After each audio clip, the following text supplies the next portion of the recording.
Well, let's get started then. You good? Yeah, Okay. all good.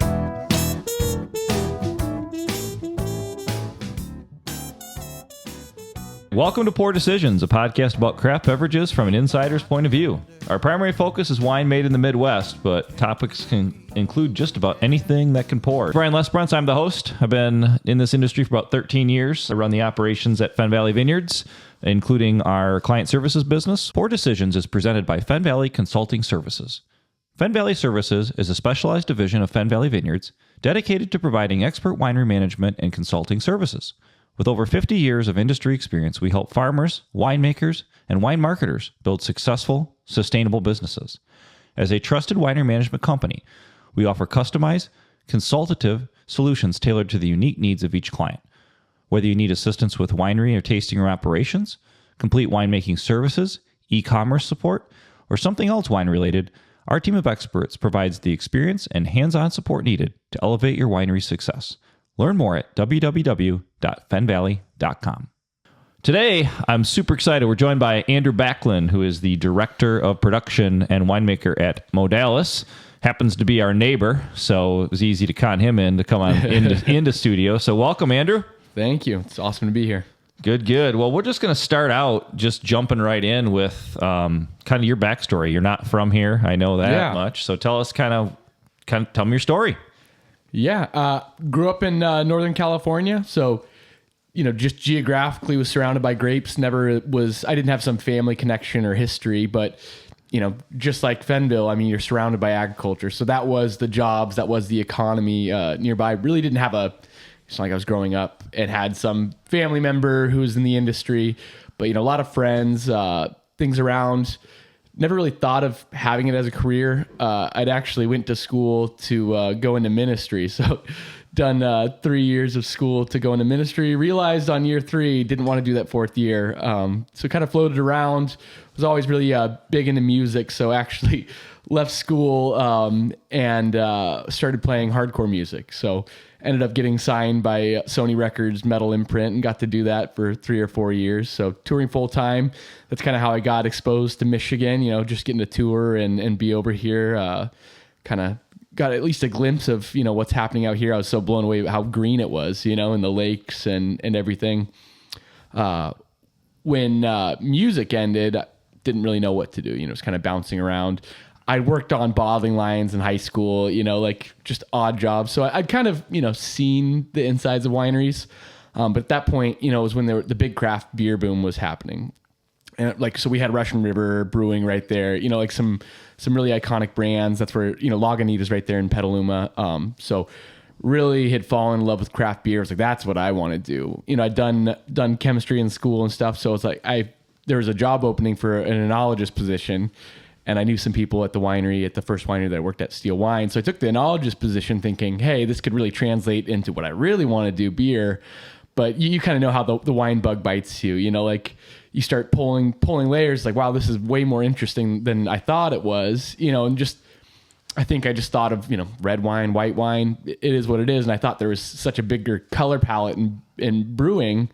But I realized it's kind of just the opposite. You keep pulling back layers and there's so much history and context and you can never stop learning. So really, like the first couple months, working a harvest, like this is what I want to do.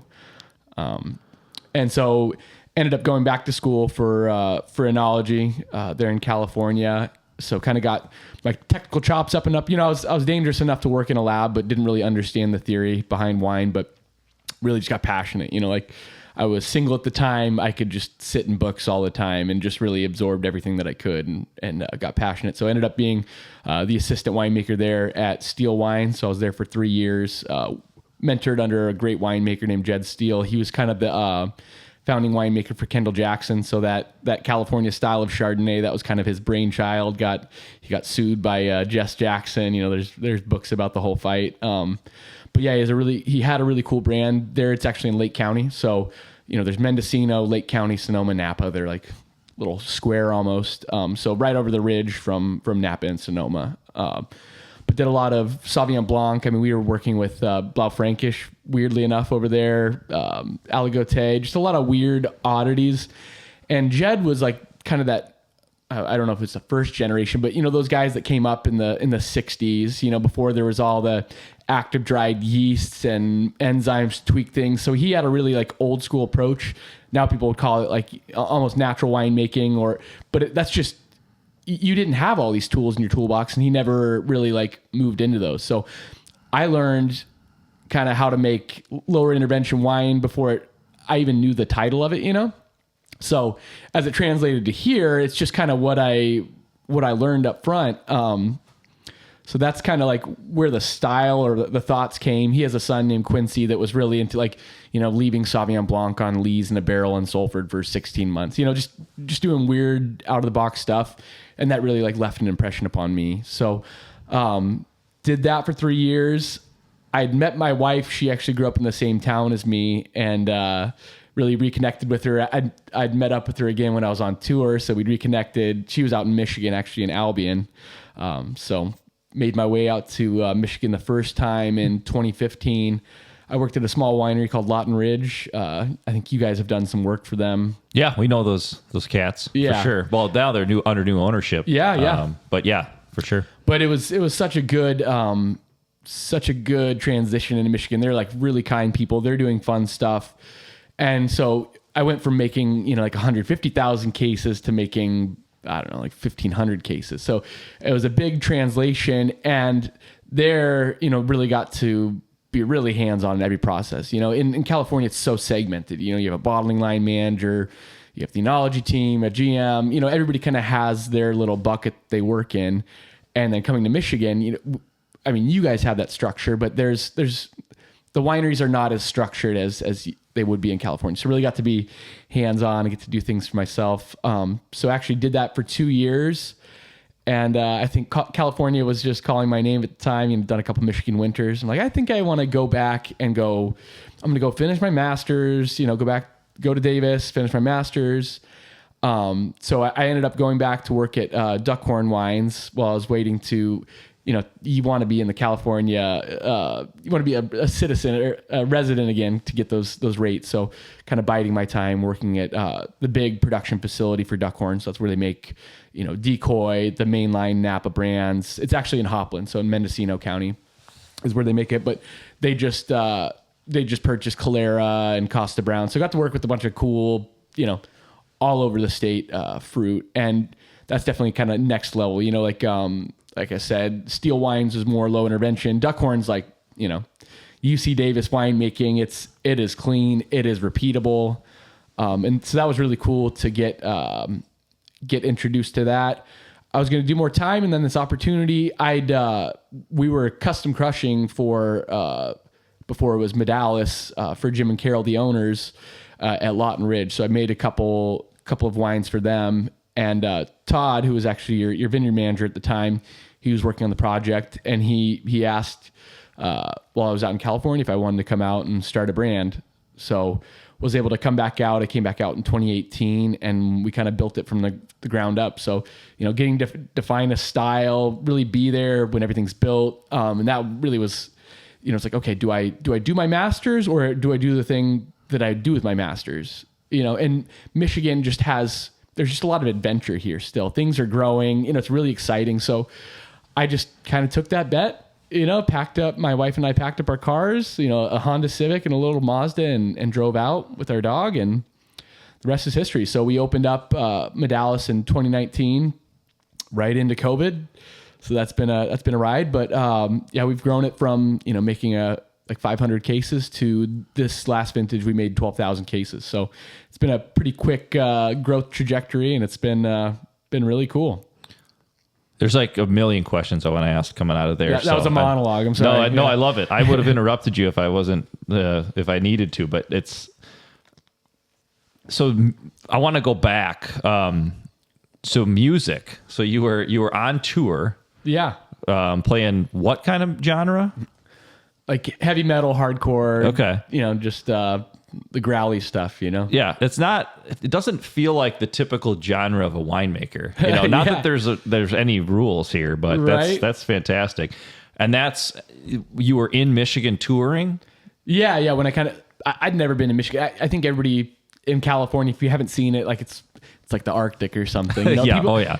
like people don't really have a grid for what it is, but when you come here and you step foot here, you're like, wow, this is really amazing. You know, and I'm used to, you know, running away from fires and like there's no fires here, or Yeah. if there are, you know, it's not going to spread. So really just fell in love with the beauty, and the lakes they're a wonder of the world. You know, I think, you know, if there's listenership outside the state of Michigan, like take a trip out here and see what's going on. Cause it really has so much natural beauty, being able to be outside, you know, in a different context. I'm used to like backpacking and stuff in California, but there's just other things to do here. So, you know, my family, we're outside all summer, and we need to get better at being outside in the winter, but it's just an amazing place to live for sure. Yeah, I think that's one of the things that's going to come up. I mean, obviously we're really early into this whole podcast endeavor, but I think a side benefit will be kind of talking about the region a little bit, what makes it different.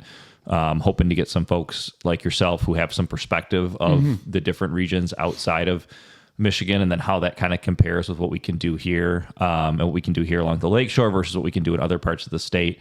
Because there is just an unbelievable breadth of stuff you can grow here, and then other things that we face in terms of challenges and opportunities. But yeah, you know, I forgot that you guys started in 19, right before COVID. I want to say we were open for what, like 5 months or something before the lockdown happened. That's something like that. Yeah, I mean, there's like, to me, there's this, like, there's before COVID and after COVID, like, world, you know. No more AD or BC. It's now before BC. Oh, I guess BC and yeah, there you go. It AC. still works. Yeah, it's just crazy because from our perspective, you know, up here in Southwest Michigan, it was like a double-edged sword. You know, the way the COVID rules were written, you know, those of us with outdoor space were like the only thing open. And yeah, so, and you guys leaned into it pretty hard. Like you got the igloos and everything. We didn't go that far, but you guys, it seems like you had a strategy and you implemented it. So, well, the upside for you guys, I guess, is that you had no expectations going into it. So you weren't carrying a ton of staff and you weren't carrying a ton of inventory yet. So we had all those things to try to work through. But we also, back to, you know, grape growing, it was a really good year weather-wise in 2020. Yeah. Which, aside from making some really good wine out of that vintage, allowed us to be outside a lot. So I think, you know, if there was anything good that came out of it, it was that we had one of the best summers we've ever had, and late summers, early fall was great too. Did you get COVID in that year? I never tested positive, and I did test a lot, but I'm sure I did, unless I'm just one of those weird people that never got it. Because at some point one of my kids got it, the other one didn't. You know, it was just a fog of war there for a few months. Yeah, I got it that harvest, and I had to end up bringing Jim Lester in to taste. Like, this, can you smell this for me? You know, like, what's going on? Which was a weird way to make wine. I actually knew a winemaker back in California. He'd had like a sinus infection and lost his sense of smell. I'm like, I could never imagine what that was like. And then it happened to me, you know, like, so I probably 3 weeks out of one of the harvests, you know, I couldn't smell for reduction, couldn't kind of see where it's weird to lose that sense as a winemaker. So yeah, it was a wild time. Yeah, I've never had the loss of smell, even with the upper respiratory thing that a lot of other people get, because obviously that's a topic in our industry a lot. You know, it happens to folks on our team sometimes where, they'll lose their sense of smell, and sure enough, we're trying to do something where you need it, and we just have to sub in, you know, basically. Yeah. But I'm fortunate that at least thus far that's not what happens to me. Okay, so I made a couple notes here too. I want to go back to beer for a minute. So you thought you were your passion was craft beer. That was your first kind of foray into the alcohol world. Is that true? Yeah. So I mean, I was like growing up as a kid, make kombucha. Obviously, we're in Northern California, so very, very granola, very crunchy. Sure. So a lot of kombucha. I did the kombucha thing too, man. So. Yeah, I don't know. There's just something magical about seeing a fermentation start. Like, yep.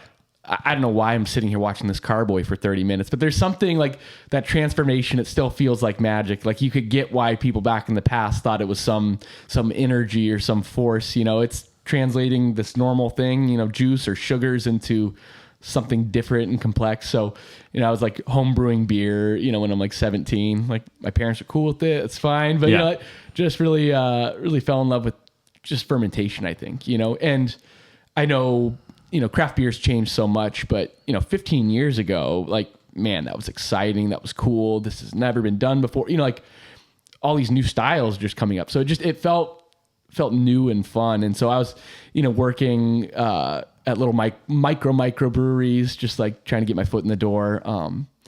And yeah, I think I thought I loved beer, but I really just love fermentation. It's that translation. That's like, wow, this is wild. And like I said, wine is just the places that you can go. I'll never learn every grape variety or every read, like it's just this unending treasure trove. And I'm the dude who could sit on Wikipedia for 2 hours and just go down a rabbit hole. So, like to have something like that, it's really fun for sure. Yeah. I think, so that era would have been like West Coast IPAs were all the rage, probably. How loud can we turn an IPA up? Yeah, and the souring thing was just starting. I was going to say that would have been real early in that trend, probably. Like people weren't making pilsners or lagers, which now like that's what's in vogue. Like make a really crisp, drinkable pilsner.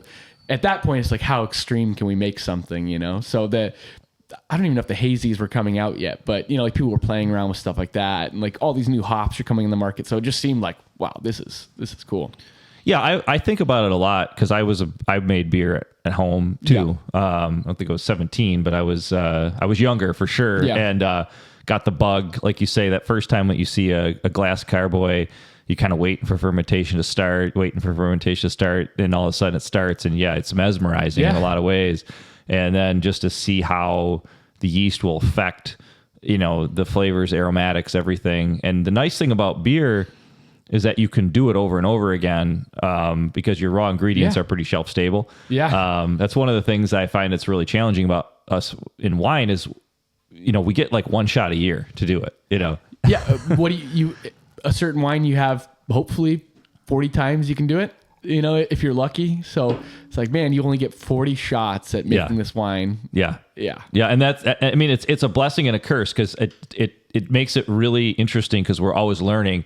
But I always say like our experiments take years, because if we're going to try a different technique on a particular wine, we're going to iterate on that. And it might take 5 years of iteration to really determine whether or not that intervention made a difference. And then you've got seasonal variations in the fruit, which... Well, it's really like a 10-year timeline, right? Because you're researching, you're putting these grapes in the ground. Like we have Terraldigo in the grind and Cacciatelli, these strange varieties. So you put them in the ground and you're really not going to be able to make a commercial lot until 5 years after you made that decision. So you're already 5 years behind before you even start getting to play with it.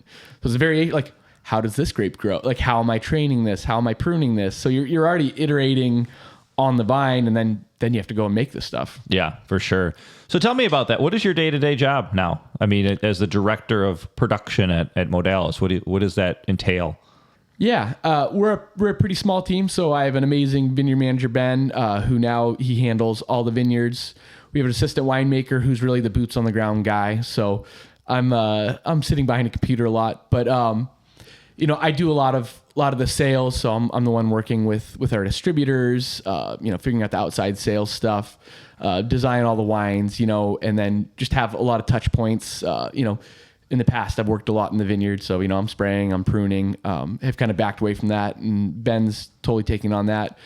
But coming up with strategy, like what is our growing style, talking with Ben, we implement it, and he's been big on pushing that forward. But I get to really have a lot of touch points in all sides of the business. So whether it's compliance or sales or winemaking, label ideation, help out a lot with the marketing, wear a lot of hats. I always wanted to just be the boots on the ground winemaker, but as things change, your position changes. But really what's cool is I do get to affect change in a lot of different avenues. I think like yourself. So I just went back and did the Sonoma State wine business program. So like my passion's kind of always evolving. It's like, wow, the business side is very interesting, and strategy, and like, if a tree falls in the woods and no one's there to hear it, that's what's been interesting. Like we can make the coolest wine, but like, okay, how do I get it out to people? How do I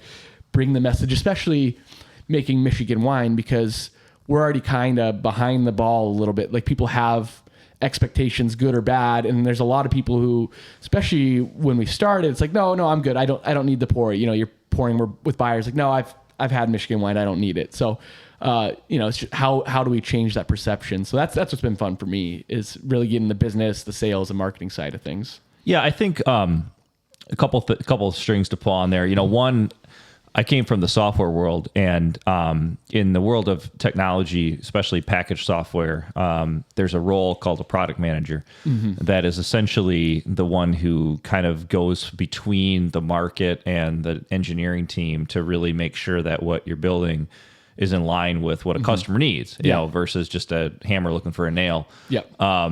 I've really felt like that is the product manager is sort of the winemaker in the wine world. You are the translation engine between the customer, who's ultimately paying the bills, and the production process, whether that's the fruit you're growing or the way you're going to stylize the wine, or even the packaging that you're going to present it in. And so it's an interesting role in that you have to be one part production, but a good winemaker is that salesperson too, so that they're getting that real-time market research. So yeah. And I think you've kind of seen our product set kind of evolve through the years. When we started, it was a lot more traditional. We had some lower price point wines under an Uba line, like, oh, we're going to hit the grocery stores. And then you just get that market feedback. And we just felt like it was easier to go niche, so we've continued to kind of go more niche because, Chicago's 2 hours away. So even if I'm only targeting 10% of that population, like that's, what is it, 8 million people or something in the Chicago metro? Sure. It's a lot. Yeah, it's a lot. Yeah. So we've just been taking this large net and shrinking it down to kind of capture those people that we want. So, we, let's see, like almost 4 years ago, we started growing organically because, I saw market demand. It's kind of what we needed to do. And now I really have a passion for this organic farming, but it's like I saw Vineyard Health stuff and we went there. So that's what we started.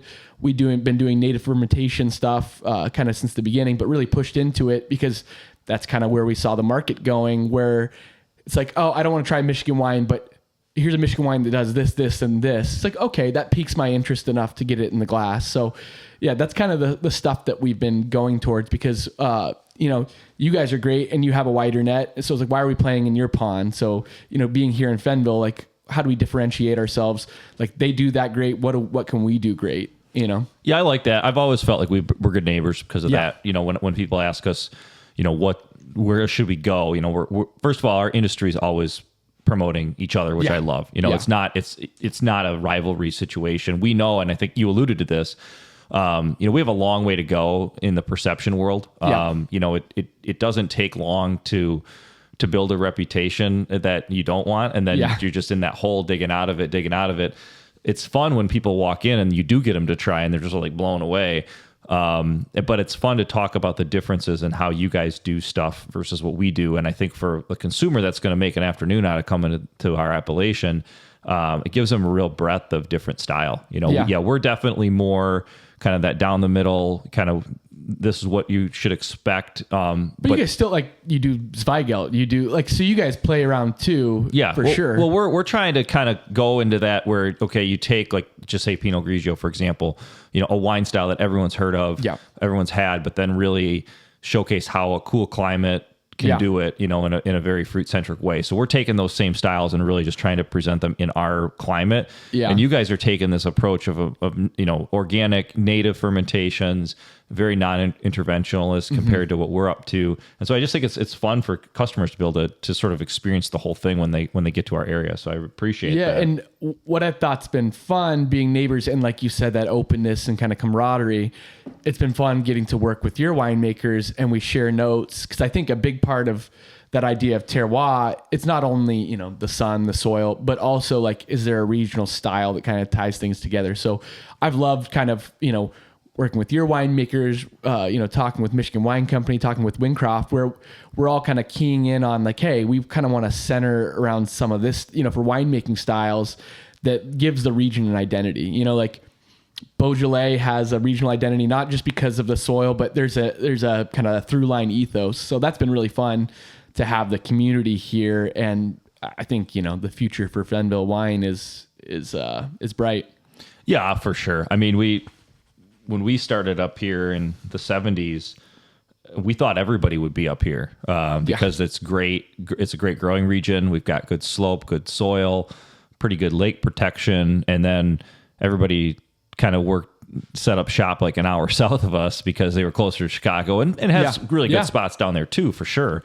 But I source quite a bit of fruit from down there too. And so do we. Yeah. It's a great spot. But so we were up here all by ourselves forever. And now all of a sudden we got some neighbors, and it's honestly great because nobody really wants to go out to one winery. That you're typically going out to hit a couple of them up and then to be able to compare and contrast and make a day of it. So it's been kind of a rising tides raises all boats kind of a situation up here in Fenville. And I'm excited to be part of it. And you were saying like that before COVID, after COVID, it was interesting to see even the local demographic change here. So now we have, or you can correct me if I'm wrong, but I feel like there's more year-round people, like regulars that might have had more of a wine interest coming in from Chicago. So like we just have a different demographic before COVID and after COVID. Definitely. It's shifting back a little bit now, but people have figured out the area and now they're here more, and that's awesome. So yeah, we're excited. It's always a challenge. I wanted to pivot for a minute on this one. I know in terms of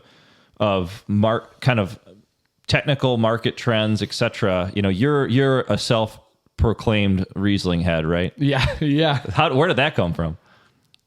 I don't. My family always kind of vacation in Germany and Austria, so we'd go skiing or go visit. So I always had this like, it's not a francophile. I don't know what would you call it, germophile. I don't know.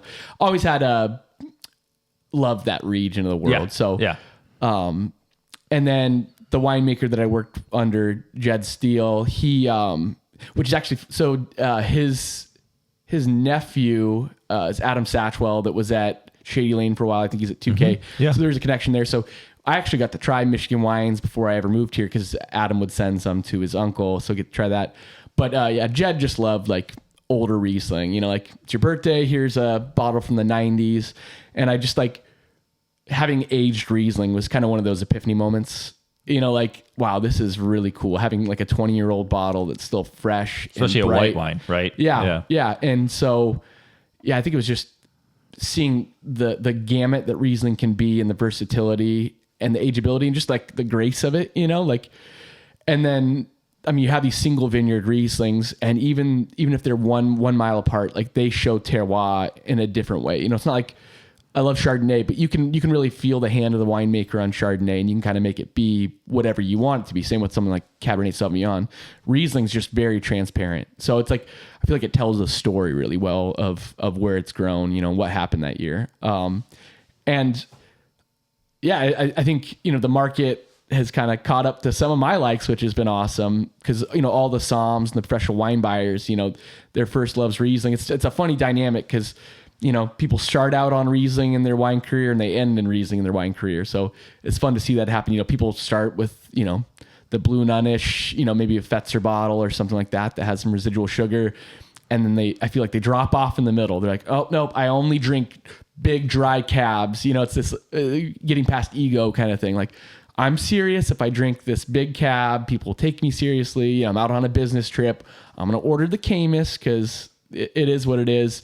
And then I think, you do these big wines for so long, they get tiring. And you're like, I do want something kind of just hedonistically refreshing and it's been fun to see how the general market has kind of lined up with what we're doing here in Michigan. So lower alcohol, higher acid, fresher wines that like, you can't always do in California because of the heat. If you're trying to pick on acid numbers, your stuff's going to be green still. So we're really located well and positioned well, I think, to kind of fit right in with where the market's going. Yeah, I would totally agree with that. I think I've probably been on that same journey. I probably didn't take Rieslings seriously enough early in my career, including just how difficult the grape is actually to grow. I think there's this assumption that there's a ton of it in Michigan, so it must be easy. And it's like, no, it's not, but it is weird in the sense that some of the best years for Riesling are the years that the other grapes seem like they're not having the best year. Yeah. It somehow manages to kind of pull through. But you mentioned, Acidity. That's the other thing I've kind of learned, I think from you actually, is just to not be afraid of the acidity levels. I mean, talk me through some of your Riesling winemaking. You guys have a couple of them, or what are you guys making right now? Yeah, I'd say most years we're making like 4 or 5. I've kind of backed off a little bit. But still a lot. There's not, everybody doesn't have the same love for Riesling that I have. So we've kind of dropped it down to 2 Rieslings, like as of this vintage. So we'll make a dry Riesling, which I'll kind of talk about the styling, and then we usually do something that's off dry. And this year, actually, we also made like a late harvest, like right between Auslese, beer and Auslese. So just really ripe botcher-sized Riesling. But with the dry Riesling, that's usually centered here in Fenville. I think dry Riesling is something that we can do extremely well in Fenville. We're cool enough, but we're warm enough. So like we're styling a lot of our stuff more towards Alsace. So for the Riesling that we grow on the estate, it's a little bit of skin contact. We're not afraid of the phenolics that we get because we do get quite a bit of structure in our Riesling.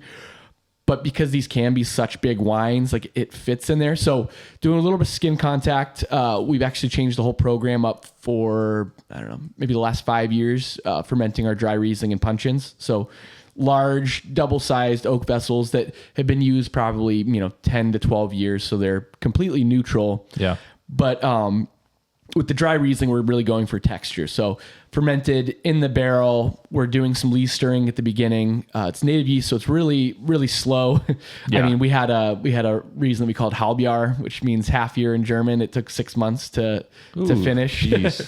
But yeah, just really low and slow. We want to preserve those aromatics, but like I said, it's all texture. So a lot of lees work, and then most years we're aging. The last dry Riesling we did was aged on full fermentation lees for 14 months. Wow. So, but no stirring after the initial bit there? You probably like the first 3 or 4 months. Maybe once it drops totally clear, we'll stir it. But yeah, more punchy up front because we're using it as an antioxidant. So, we're not sulfuring right off the bat with dry Riesling. The pH is low enough that we're not automatically going through ML. Yep. So you can use lees as a pretty powerful antioxidant. So it helps us keep things fresh. And then after a certain amount of time, but when we do go to sulfur the wines, then we'll just rest it on the lees. So not a lot of stirring, but as it breaks apart, you get more mana protein, it'll go from this really tight wine to something that really fleshes out. So yeah, we're going for body and texture, and usually trying to get some higher alcohol. So, we want to be sitting around like 13% alcohol on the dry Riesling if we can, to give that Alsatian or Pfalzy kind of expression. And then with the sweeter Rieslings that we do, it's usually stuff coming from up north. I don't know if the guys from up north will probably disagree with me, but I don't know if dry Riesling is the best expression of some of the fruit that we get from up north. At least for me, I like, high acid, low pH. Like it wants that sugar, and it's beautiful with that little bit of sugar. It really is like, give me a thing of green curry and like a Northern Michigan, Riesling with some RS, and I'm a happy camper. But we want things bright. We're usually stopping the fermentation with glycol at like 7.5 to 9% alcohol. So we're not back sweetening like that, just the natural grape sugar. It's a different expression. So we're not afraid to do these, more like cabinet style or, really German styled Rieslings from the fruit from up north. And it's actually sold pretty well for us because, you have the industry people who enjoy it, and they'll put it on a list like, hey, yeah, we need a spot. But then the general population that comes to here, like it's something they can understand too. So it's really been a good bridging wine for us. So you're talking, what was your sugars on that, generally speaking? Like the residual sugar? Yeah. It kind of depends. The one that we made this year was like 23 grams per liter. Okay. But, it's went up to 5. Yeah. On that, off dry or medium sweet Riesling. Yeah. But, we're talking about like putting stuff in the bottle at a pH of like 2.9. Yeah. With, 8, 9, 10 grams of acid. So even though they're carrying that sugar, man, it's still like a laser beam, Oh yeah. My thing with Riesling is like, it just has to have that balance and that tension. Like I don't want something cloying, but I want it to be energetic and juicy. So where is that point? It's one of those wines that, I'm tasting when it's fermenting like 3 times a day to kind of make that call. Cause I think, being in Michigan, it's not it's not formulaic like it can be in California. It's like, I know this vineyard, I pick it at 25 bricks, I water back 1 brick. Here's my barrel program, because it's so repeatable in places like California, a drier climate. Yeah, is there vintage variation? Maybe, but a lot of times it's like smoke taint or something like that. Yeah. But you kind of know basically where you're going to go. In Michigan, every vintage, like, what does this grape want to be in the end? So just a lot of tasting to kind of stylize. And because we're smaller-ish, we're okay with things being different every year. We don't have these big Meyer or Benny's placements, maybe a couple wines, but we don't need to replicate every year because we're not, it just doesn't have to be repeated every year. So I think that's a draw. I think every time someone comes to our tasting room, it's going to be different. And I think it's kind of the fun of it. If you're in wine club or something like that, you're going to have a different experience. Yeah, I absolutely think that's a big part of it. It's, you want to be consistent within the expectation of the consumer, but in your case, that's sort of like we're consistently inconsistent. We're really bringing you what the seasons provided for us. That was the other thing I think. 10 years ago when I was first starting out, what was the first? So what was your first vintage? I think when I was the winemaker, it was somewhere in like the 2014 area. I think it was 2014. If you would have showed me a 2.9 pH, I would have fallen out of my chair, you know, and now between you and Jim Lester, I feel like you've opened my eyes to the fact that that can really work. And it's about that. You said it perfectly, that tension on your palate between the acidity, the perceived sweetness, which is, going to be sugars and alcohols and other forms of structure and mouthfeel that we're developing through the fermentation process, and all that sort of comes together. And I'll tell you what, at that pH, you've got a white wine that's going to be around for a long time if you want it to, which is kind of nice. Yeah, I don't have the history that you guys have, but some of the dry Riesling and things that I put in the bottle back in 2018 still fully has this aged? Yeah. Because even your sulfite add at a pH of 2.9, you're adding 15 parts and calling it good. Yep. So these wines just age for forever. And especially I think your winemaker does it with some of that lees impact, that's an antioxidant. It makes these wines kind of go the distance. So I remember you guys were throwing out some of your library a couple years ago, and I took a couple hours and just went and tasted through stuff that was going back into, the 90s, maybe late 80s. And it was a super cool experience. Yeah. Some of those are, there's certainly some that are awesome, and there's others that are like, that was a really good experience. Yeah. I'm not going to give that as a gift, but I'm going to have some fun with it myself. We're kind of in between like segment 1, 2, and 3 here. They all kind of roll together. At least that seems like the way this podcast is going. Technical kind of market trends. You've touched on a lot of them. We've I think Lee's kind of impact, though that's an ancient technique, has really kind of come back around. But beyond that, what are some of the things that you're seeing out there, but either from a production side or from a market side? Ideally, they kind of mesh, but sometimes one drives the other. I think, in the last 5 years, we've all had to kind of figure out, okay, what is our next market? As the baby boomers start to go on fixed incomes, and their financial position is changing. I think, and they just drink less for the last 30 years. The baby boomers have kind of been the bread and butter of our industry, but things are changing. So they, a lot of the time they're the people who want to get that bottle of Camus or something recognizable, might have some gravitas to it. Like you're on a business trip, you want to order the more expensive Colt Cab from California just because it's Colt Cab, or something repeatable. So they had a lot of brand loyalty. They knew what they liked. I like Kendall Jackson Chardonnay, or I like Camus Cab, or whatever that segment is. That's not true anymore for especially the younger millennials and then Gen Z that I think we've all had to start paying attention to the last 5 years. Because they're starting to age up and have income. So what do we sell to them? And I just see a lot of these people, they don't care so much about the prestige of the growing region or something being repeatable. They want a story. They want an experience. So that's where I see how well can I tell a story? So Like, how can I tell how we farm? You know, like people are very eco-conscious.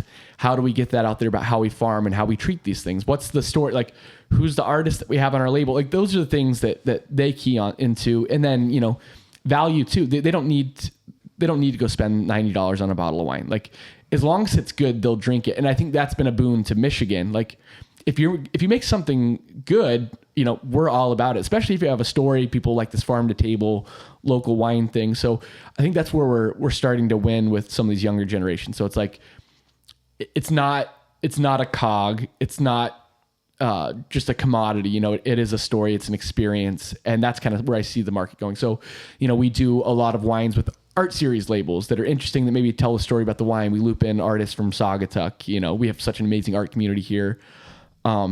Differentiate, like on our bottles, we put native fermentation just to let people know, like, here's the steps that we're doing. Cause, you know, we take a lot of risk to do these things. And it's like, okay, we need to make sure that people know what we're doing, not because like we want to show off, but it's like, why would I go through all this pain to do it? So yeah, I think it's getting better at storytelling and kind of understanding marketing in a different view. You know, it's not flashy and just commercial-esque like it is telling a story. I think I might have rabbit holed there. So if you want to bring me back to where I should have been. No, it's great. I think this is the thing that keeps me up at night for sure. You know, we built our entire business model off of the baby boomer generation, you know, just because that was generation that was drinking wine. We were coming up, you know, as a business. The next generation, I think you nailed it. You know, there's less brand loyalty. There's less, varietal loyalty, which, you know, is good and bad. You know, like you mentioned earlier, like we're doing a Zweigelt, you know, kind of the Austrian Pinot Noir, if you will. And you get that younger generation, they don't even question it. They just want to try it because they've never heard of it. Like that's considered a positive in their minds, not a negative. So I think, you know, while there's a lot of trends that are working against us in terms of less alcohol consumption in general and smaller demographics, et cetera, I think the Michigan area where you've got more niche players, you're trying different stuff. Hopefully it's very farm to table. Like you say, some of those trends are kind of working in our favor. And so I think, you know, it's about being able to tell that story. Like you said, that's the key. They have to, you know, the consumer has to be able to connect with you in some way, shape or form. And I think that is one of the strengths of the small winery still, is you can still have that connection. Yeah. And I think it's been awesome what you guys have done. You know, you spotted things early on. So, you know, maybe the cans, like you guys kind of saw play there, you know, so people want to be outside. They want to be doing things. So you guys kind of centered on that, like doing things like Vino Verde that's low alcohol and refreshing. You know, like I think you guys have keyed in on some. Well, we've things. Tried like everything. You know, so I was talking. You know, we make a port, we make Vino Verde, we do champagne. It's like, oh my gosh, but it is part of that whole. We love to learn. You know, we love to try new stuff, and I think you guys have done a lot of that too. One thing I wanted to kind of go down a little bit of a rabbit hole that you haven't touched on yet, just because I know this is going to come up in other podcasts, but I feel like you've been at the forefront of this in Michigan, which is the use of non-Saccharomyces yeast as part of the winemaking process. Can you kind of give us a kind of an overview of that? I think you're, like I said, I think you're one of the experts in the area on it. Yeah. Like I said, like I've always enjoyed this like low intervention space, but at Modales, this is not my money, you know. So how do I get to the same end but not risk, you know, $50,000 on a lot of wine? So starting in 2018, we stopped. Like I'd done more natural winemaking, you know, not sulfuring it, crush and things like that. But sometimes it goes awry. You know, it can go really funky, and it's like, man, I don't want to have to go tell my owner that I just ruined 15 tons of grapes. So I started, the first microbe that I started using was Meshnicovia. So this is a non-fermentive or slightly fermentive yeast. It's a wild yeast that they've cultured. It kind of, you can add this to a wine. It's not killing everything, but it kind of retards the growth of things like Brettanomyces or some of the lactic bacteria. It gets in there, it absorbs a lot of the oxygen, so you're not oxidizing things, and kind of we use it as a replacement for sulfur. So, you know, a lot of times things can get Brettanomyces, you're gonna get that barnyard funkiness, things go mousy. So we use Meshnicovia to kind of crowd out some of the bad guys while still keeping the biodiversity. So that's been a big thing for us. And I think it's kind of created a style. I think a lot of wines aren't like our wines just because of some of the decisions that we make. Yep.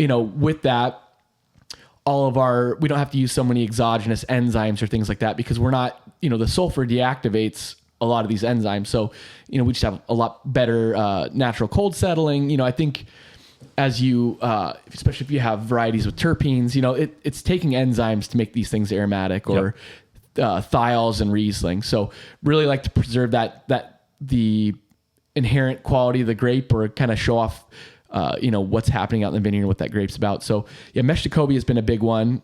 And then on some of our lots, we use something called Tarula delbreckii.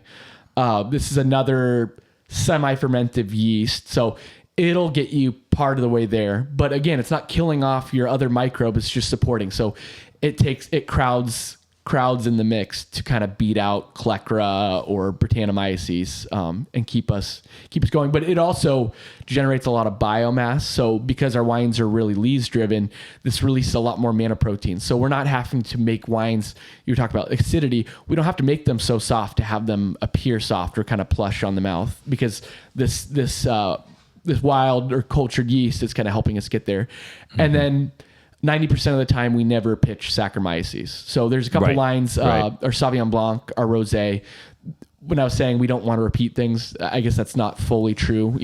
Sauvignon Blanc, helps pay the bills. So does Rosé. We have those in Trader Joe's. We want to be able to replicate. Yep. But for our other wines, it's whatever wild Saccharomyces mixed with, whatever's in the cellar. Obviously there's never unless you're a brand new winery, there's never really such a thing as a true native ferment because there's populations of yeast everywhere, but sure. We want that diversity of biology to kind of show through in our wine. So what we do now is we actually do what's called a pied de cuve. So we'll go pick grapes, maybe a week before we're going to start vintage. We'll have that out in the vineyard. So it's collecting wild yeast, keep it separated. So we're not getting, the commercial yeast that might be in the winery into it. Start a ferment, see how that goes, because you can kind of see like, okay, is this going to go funky on me or is it good? So we make a pied de cuve from each vineyard and then from each vineyard on your property or from each like distinct geographic area.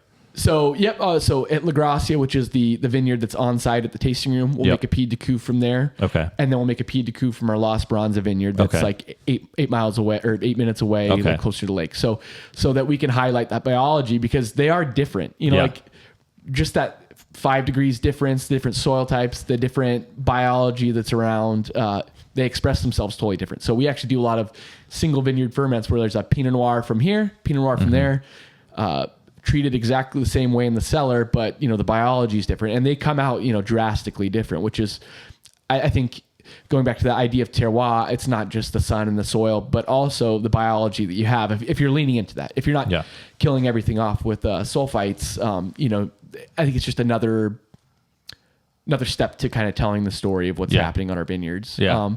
But we've had good luck with it. You definitely have to be more careful. You can't be sloppy. But we feel like the hard work kind of pays off for us. So yeah, no, I think like I said, it's such an interesting way to do it. And I think the non-Saccharomyces yeast are giving you, like you say, you're doing a few different things there. You're buying yourself some time for the native yeast to take over because they will, generally speaking, probably be a little more sluggish than something that you're going to pitch that's been cultured and like I said, like Rieslings that go 6 months. I've had reds that are taking 4 months. So it's a different tempo. It's just a totally different way of looking at making wine. The other thing that I've found to be really helpful, and I think that non-Saccharomyces yeast have had a huge impact on the quality of our red wines. Yeah. And there's a big part of it is just, let's face it, we're in Michigan, we're picking reds, end of October, it's cold. Yeah. So even if you take a highly cultured yeast, and we generally don't do native, it can still take 4 to 5 days to kick off a primary because it's just the must is too cold. Mm-hmm. But a lot of these non-Saccharomyces yeast can function at a much lower temperature as well. I think they call them cryptophilic yeast or something. Something like that. They can populate it, in a cold soak. So you could have the grapes down to 35 degrees and it's still doing something. Right. If nothing else, it's preventing bad things from happening, like you said. Yeah, and we've actually seen better luck with things like cold soak with these bioprotectant yeast than with sulfur, you know, because you can only throw so much sulfur at something, it binds up and there's resistant species. So like, I think we've all had that. Anybody who's made wine, you've had that moment where you come check the tank the next day and it smells like, you know, nail polish remover. Yep. Kind of got away from that. So really cool. Like this is I mean, if I could go back to school, you know, it would be for microbiology or something like that. Cause it's just really interesting to me. And there's new things coming out all the time. We used, I'm going to butcher the pronunciation. It's all right. But there's a yeast called Lachantia or Lachanacea. It is a yeast that is semi-fermentive, but it converts some of the sugar into lactic acid. So you can, without having to add tartaric acid, it will acidulate the must for you. So it is fermenting, creating alcohol, but we had some Gruner Veltliner this last year that we took the free run, put that in puncheons, the heavy press wine. I was like blown away. It was just a hot year. The TA was like, or titratable acidity was like 3.2 grams. Yeah. You know, with a pH of 3.6 or something. Yeah, sort of not normal numbers for Michigan. No, especially for Gruner Veltliner. Yeah. You know, but we ended up pitching this yeast and it got us up to like 5.5 or 6 grams of acid and got our pH down to 3.3. So all the different biology, we also use something called Pichia that is it's a bioprotectant as well, but it releases volatile thiols, which give Sauvignon Blanc, you know, the passion fruit, guava, grapefruit, at a greater level than even some of the Sauvignon Blanc yeast. So I just think there's really fun stuff, biology wise, that we're playing with. And like the cool thing about Michigan is there are expectations, but we don't have to follow some mold. So like what can we be and how can we express ourselves, you know? Yeah, no, I think there's so much when I take people on tours and they ask about what's new or what is different, you know, I frequently refer to these yeast as probably one of the biggest innovations in our space in recent memory. And I think we're just scratching the surface, really. Timing of when you add and different things that you add for different seasons. I mean, again, since we get one shot a year, you know, we may find in 10 years that a certain profile of growing season lends itself to a certain protocol versus another. Well, and like, there's so many microbes out in the world, you know, like, I don't even know how it's like off birch bark and, you know, like northern Russia or something. But there, you know, maybe there's something in a glacier that we're going to find that's going to, you know, be the perfect bioprotectant, or like there's a newish strain. I mean, it's always been wild, but of malolactic bacteria called Lactobacillus plantarum that you can add to the grapes or to the juice front end. It'll finish malolactic within 24, 48 hours before you even start primary. So you can have your acidity dialed in from the beginning. I think the more that you can make your adjustments up front, the more whole the wine is. So just really, really cool biology coming out. And I think it's going to keep going that way. Yeah, I think that's true. And it's a challenge because you got to keep up on it, you know, to be sure. But it's also to the extent that the consumer, I think, will appreciate the fact that what we're really trying to do is to tease out more of that natural fruit flavor in a way that makes sense given our growing climate and given the types of products we're trying to make. You know, we haven't, not that there's anything wrong with this, but, you know, everything we've talked about today thus far hasn't involved the use of heavy oak or anything that's really not fruit centric. Again, not that there's a place for that, to be sure. But I think a lot of times, especially in Michigan, our style plays to the strength of the grape and to being able to really express it in the most pure fashion for that grape. And there's different. And we were talking about market trends and different demographics, different age groups. For better, for worse, I love sulfur. I don't want to say I love sulfur, but like I am not someone who's antagonistic. You're not against it. Against sulfur. You know, like, but you know, there is the big sulfite scare. Everybody thinks that they have, you know, the sulfur's giving them the headache, not the third bottle of wine. Right. But yeah, we can position ourselves like, hey, we're backing off these things by using these other tools. Again, is it nonsensical? Yeah, sometimes. But sometimes it is. But like you said, even with reds, I mean, you're worried about color. Sometimes the sulfur adds early on. You know, you're like you said, you're taking other enzymes out by sulfuring. So whether or not you're proactive or dogmatic about sulfur, there's definitely a downside to anything that you put in. You know, it's like any intervention in the winemaking, you can't do good without doing some bad. And so I think that it's always a give or take. For sure. So I knew we'd get pretty technical here, and I'm pretty excited about that because, again, this podcast is still kind of finding its feet.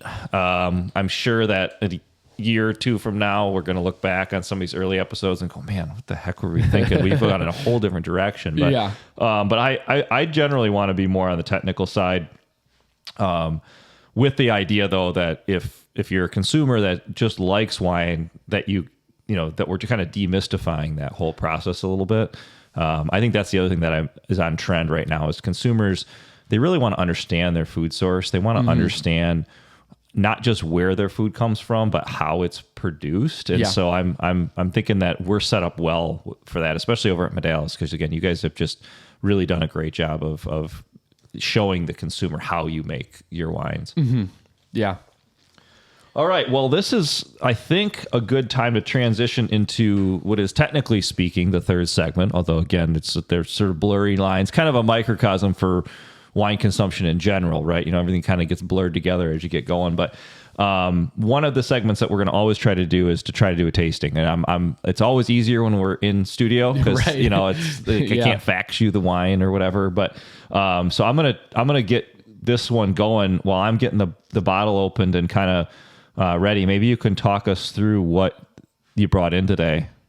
Yeah. So what I brought in today is our 2023 Lake Michigan Shore Syrah.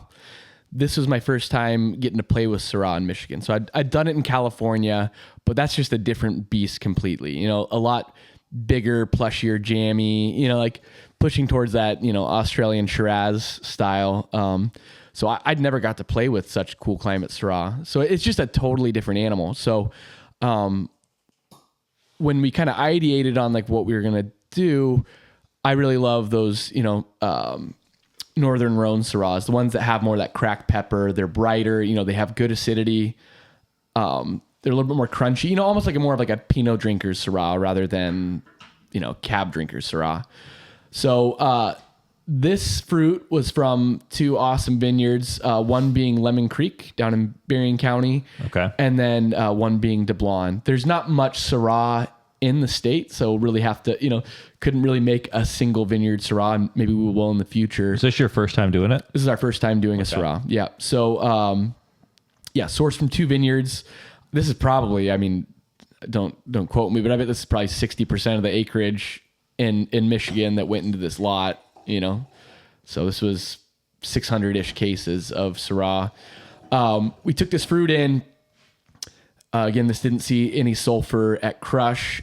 We used some of those bioprotectants, but then just let whatever wild yeast finish the fermentation. With this, I would have loved to have some Viognier or been able to do some stem inclusion, but we're cooler. These stems are green. It's not something that I want. So we left them whole berry. So it is kind of that partial carbonic thing going on. So some fruity esters on top. But so this wine got gently pressed. It went down into barrel, 90% of it being neutral barrel, 10% being new wood. But the new wood was light long toast. So lighter toast. It was done over a longer period of time. So it's more of like a framing of the wine. It's a structural thing rather than trying to add, vanilla or baking spices. So really just kind of wanted to highlight the inherent Syrah-ness of Syrah. This didn't see any sulfur up until June or July of the following vintage. So kind of got to do its own thing, evolve. That's another interesting play with the use of sulfites and when you use them, because wines evolve differently. When the tannins are taking that oxygen hit, they evolve differently.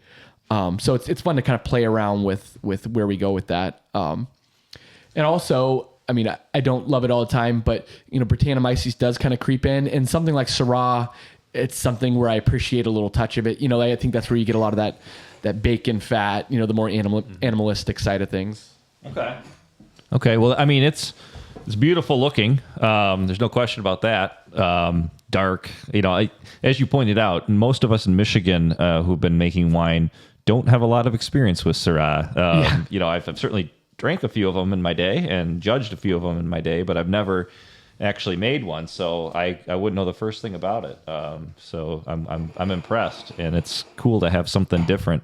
That nose is it's really, I like it. It's different. That's, I think, the thing that your customers are going to appreciate about that is just that it's not the same thing that they're used to. So that's really cool. Yeah, and I think, it ties back into that Michigan acidity. It's not overly acidic, but it is lively, There's acid there. There's a lot of savory notes. Like, this is something that I want to have with lamb or, like game meat, or like, it's just a different wine, because I think a lot of our red wines can just be really pretty and fruit forward. So this is kind of a fun divergence from that, where it's a little more savory, a little more earthy. Just something fun to have. So we made it this vintage as well, and hopefully we can continue to source Syrah. I don't think we're going to plant it. If people don't know, it's definitely not one of the most cold hardy grapes. So okay. That's its Achilles heel. It gets its winter smoked in the polar vortexes. Got it. Well, I really think savory is the exact way I would describe this wine. I mean, it's you nailed it. I mean, I want to grab a lamb chop or some venison or something right now would be perfect with this, which I think, again, we always talk about like wine and food, and you sort of go to where the wine and the food grows together, and this feels like a natural fit for a lot of the kind of game that thrives around here too. Yeah. Some of the people at the winery, they actually, so our Las Bronza vineyard, there's actually an organic lambing operation, like gate to gate. So they actually do a lot of our weeding. So we bring in like 30 to 40 sheep into the vineyard, and they do all the undervine weeding after the fruit comes off. So we actually get to eat the lamb. So they come in after the fruit? After the fruit. Yeah. Okay.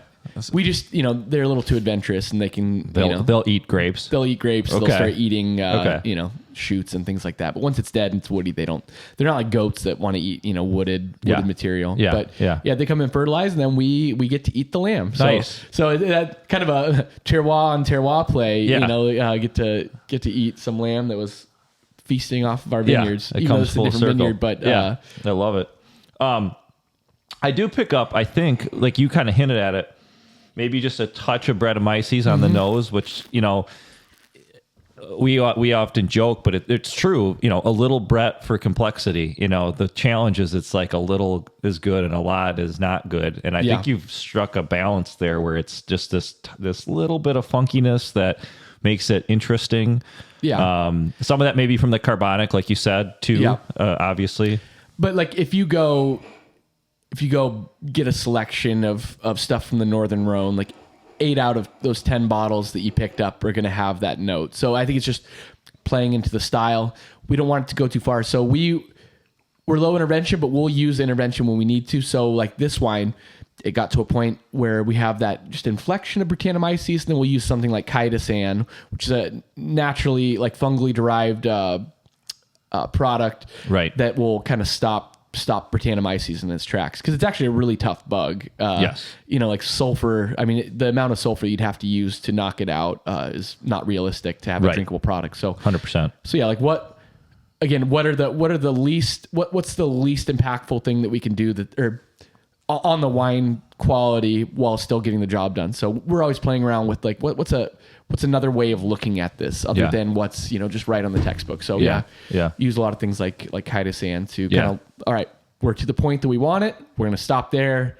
And because I think there's a lot of wines that maybe people accidentally get Brettanomyces and then it goes too far, and they have to, like, when you're being sold to, like, this is a BS story, like this went farther than you wanted, now you're trying to sell it to me. But we're okay with some inflection. Obviously, we don't want it jumping all around the winery. So, we have a pretty strict barrel maintenance regimen. We're using steam, we're using ozone, we're making sure that steam is penetrating the barrel so that we're not carrying over this population that's going to take over the winery. Because once you get it in the winery really established, it's really hard to get rid of it. Oh yeah, we had to beat it back about 20 years ago. Yeah, and it was a project, to say the least. Couple more questions. So you said this was partial carbonic. In other words, you guys lazy carbonic. So it's whole berry. So we're not doing whole clusters because, again, these stems are just too green. It would have been weedy and seedy. Probably not nice tannins. Like I do like, we did a Cabernet Franc this year that hung out there till the end. You could take the stem and chew on it, and it was just woody, not vegetal. Yep. So I do like playing with stems, but only if it's, again, year to year vintage variation, only if it works well within the wine. So would have loved to have done stem inclusion, but yeah, this is just whole berry. So I don't think we did add CO2 to the fermenter, but once that fermentation kicked off, it's creating enough CO2, kind of like how you guys do your Nouveau. Yeah. Whole berry, you are getting that carbonic thing, but it's not as in your face, bubble gum stuff. So you're getting some of that fruitiness, which I think, this needed that. If not, it would have been all savor, but getting some higher tone fruit. And just adds interest. And then, with that style, whole berry, you're not beating it up as much. This isn't overly extracted. We didn't want to do that because I feel like sometimes in Michigan, they want to be like California. So they'll take fruit that it's just not as ripe as you get in California, and then they'll try and get everything out of it, but not all of that's nice. So it's like that line of like how much extraction you get out of something. Well, and we always find too with at least a partial carbonic or partial whole berry is you get the tannins are a little more tame too, so it makes it drinkable a little bit earlier in its life. The finish on this one, I love the finish. Like I think it's as much of the acid as it is the tannins, because it's not real grippy, like real astringent, but there's that tension there with the acidity that I think just makes you want to keep coming back to it, and again makes it really food friendly. Yeah, definitely food friendly. What is the price point on this going to be? Is it out now? It's out now. We just released it. It got bottled 2 weeks ago. We had a fiasco with our bottling line. Okay, so nice. Well, I know how that was go. Yeah. Yeah. But this was just bottled 2 weeks ago. So unfined, unfiltered. We just did some racking. So this unfined, unfiltered. But the price point is $34. So I think really fair. Playing within that space well. Yeah. That's been something that we've tried to do is keep our prices not cheap, but I think there's a lot of value. I hear when I go in the markets, people talk about the Michigan tax. Just because it's grown in Michigan, people feel that they can, charge above and beyond. And maybe it does work for that person that stops by one time a year when they're up in Traverse City. You get that person to buy one time because they're having the experience, but do you have repeat buyers? So like we really think that for Michigan to grow as an industry, we really do need to be in distribution. We need to be getting other markets. So yeah, price point's really important to us. Is it cheap? No, but is there value there? I think yes, cause like, what are you going to get from the Northern Rhone for $34? Like to get into a nice bottle. So we always want to really be self-aware of how we're pricing things because we are in Michigan, we are an establishing region. So try and not take ourselves too seriously and make things accessible to people. Yeah, we should do a whole segment on pricing wine because it's truly a mystery even to us in the industry. I struggle with this a lot because, on one hand, and this has always been our philosophy, we want to make, table wines that are part of your daily life, not special occasion. But on the other hand, price is an indication of quality, whether we like it or not to a consumer. And so you're trying to always thread that needle. And of course we have legit cost of goods concerns, growing here is hard. I don't know how that transition's been post-COVID and inflation and how that conversations went, but I guess we're just so used to it, but things have went up, it feels like 50% a lot of the time, especially food or goods like that. And I don't think we've caught up with the wine I haven't seen your price list, but we haven't done that jump like a lot of other commodities. No, and it's partly because, let's be honest, nobody needs wine, right? And especially not niche produced wine from small producers. And so we have to be realistic about where we fit into folks, budget, and we're a discretionary item. And so we got to find a way to be more efficient when our costs go up. It's interesting seeing some of the data though, that the only category that is positive right now is that like ultra premium, $45+ bottle. So just the reality of the economy, we haven't tapped into it, but a lot of, you see California ripping out hundreds of thousands of acres for that, the grocery store sub $10 bottle. So yeah, we're trying to figure out what is that comfortable price point. And so some of our estate stuff, we are pricing up now because I'm not even going to mention how much it costs sometimes to farm organically. So we have to capture that, but we're trying to keep a good mainline brand that is affordable. A lot of our stuff is 20 to 30. That's probably where the majority of our wines land. And then we're starting to reprice some of the organic stuff. Cause limited quantity before we'd put it out at a really good price and we'd sell out of it in a month and a half. It's like that if that's how it's selling, then we didn't price it correctly. We weren't watching the market. So, but yeah, we're trying to be self-aware and it's tough. So this is the 2023 Lake Michigan Shore Syrah. What is your production on how many cases roughly? This was 580, 600. Okay, so quite a bit. Yeah. So it's for sale now. It's for sale now. Now is like March, April, depending on exactly when I get this episode up, but it will be available at the Modales tasting room, I assume, for quite a bit.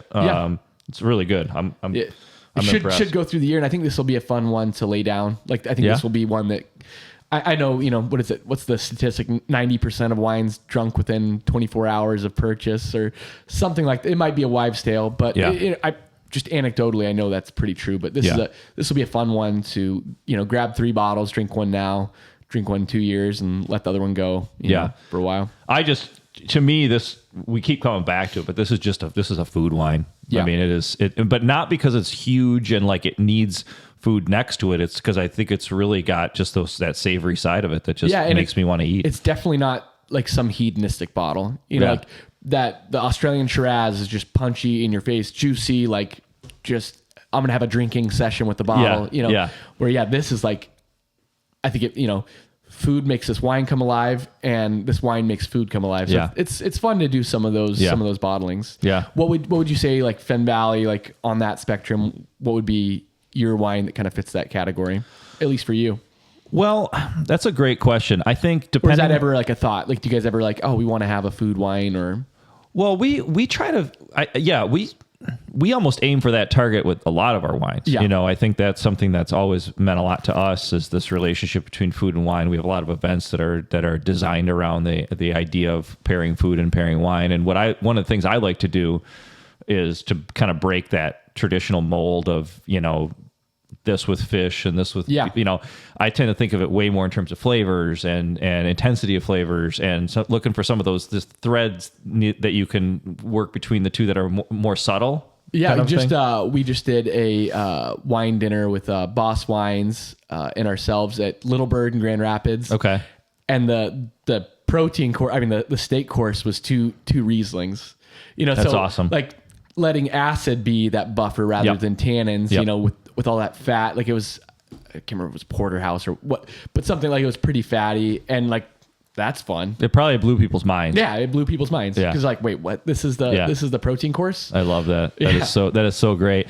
And I think that's one of the things that we need to do a better job of as an industry. You do more of that stuff that you're doing and break the mold, because that's the other thing that I see is folks, they're intimidated by wine. Wine. Yeah. We have not done a good job as an industry over all these years of making ourselves approachable. Yeah. And I think that is one thing that we're doing a better job of now. But again, it's an uphill battle, because for so long wine was viewed as sort of this taste elitist, like proper sommelier stuff. Yeah. But in the end, this is rotten grape juice. Like we can there is a lot of history and context, and probably wars have been fought over this, but like in the end, it's a fermented beverage. Exactly. And it's probably the most, ag centric of, there's, from grape to glass, there's very little happening, and so we should be the least pretentious of all of the fermented beverage producers, but somehow we got in the wrong bucket. So I'm glad to hear that you're doing that, and I would say for us, that, this stylistically speaking would be in that same category probably as Zweigelt. Occasionally maybe a Cab Franc, depending on the season. But I think this has a really nice front to back kind of thing. There's no area where it's not just kind of hitting all the right notes. So I'm impressed. Awesome. Well, thank you. I'm glad you brought that one. This is maybe the one thing that I'm going to be like I hadn't really thought of this podcast through the lens of trying wine, because I do this all the time. But I think at the end of the day, when I'm forcing folks to pick one wine to bring in, it's going to be kind of fun to see what we get to try. So they're setting the bar real high there, Andrew. I was racking my brain. I was going to go out to a wine shop and do something archaic, but it's like, hey, let's talk about what we're doing here. Well, no, it's great, and and it's kind of fun that assuming people are listening within a month or two of the production, something they can go and get. So I know you guys.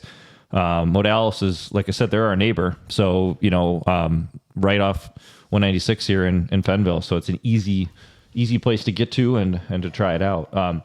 So our last segment is I'm calling it This Won't Pour. So basically it's anything that you can't pour is fair game. And I oftentimes think of it through the lens of something that we're doing when we're not at work, kind of what is something interesting you ran across or something that you're using at home that you just can't live without now. And so do you have anything you want to share with us in the This Won't Pour category? The This Won't Pour segment is sponsored by Carrier Signal. Carrier Signal is an IT services provider specializing in small and medium businesses with unique needs. They handle everything from technology and security assessments, cloud migration, point-of-sale integration, and cloud-based phone systems. Learn more at www.carriersignal.com. Yeah. Well, I think so getting into the organic farming at Modales has really like spurred my passion. Like we're such a big ag state. Coming from California, I mean, like you couldn't rinse down your car in your driveway without getting fined because there's water restrictions. Coming here, it's like, wow, we can grow things. So probably one of my big passions is organic farming. I do it at my house, so my goal is to try to provide 80% of what we eat in the summer from our garden. That's fantastic. So it's been fun, like translating what goes on the vineyard, because grapes are one of the hardest things to farm. Yeah. And then translate it to, food that I can provide for my family. So yeah, it's been fun. I'll just take right off the sprayer, the organic fungicides and things that we're spraying there and spray it on my garden. But yeah, really passionate about, I think we can all go buy carbon credits. We can do all these things and we feel like we're affecting change, but what are the things that we can do locally in our community to make things better? So yeah, really, really passionate about like educating people on like, hey, it's not that difficult to go softer. We see all these row crop things. Like our biggest asset, I think, is this lake and maintaining the lake. Yeah, we can hopefully affect climate change in 100 years with these big things collectively, but what can we affect here and now? So yeah, my big thing has just been organic farming. My kids love it. My wife loves it. It's something like, it feels just inherently Michigan, just having we have these really rich, fertile soils. We have land. So that's really been kind of what I've been on. Do you have I know Doug has a big tomato garden and peppers. Do you do any gardening? We do. Yeah, we do. My son and I mostly do it. He loves the whole agriculture side of the industry. Yeah.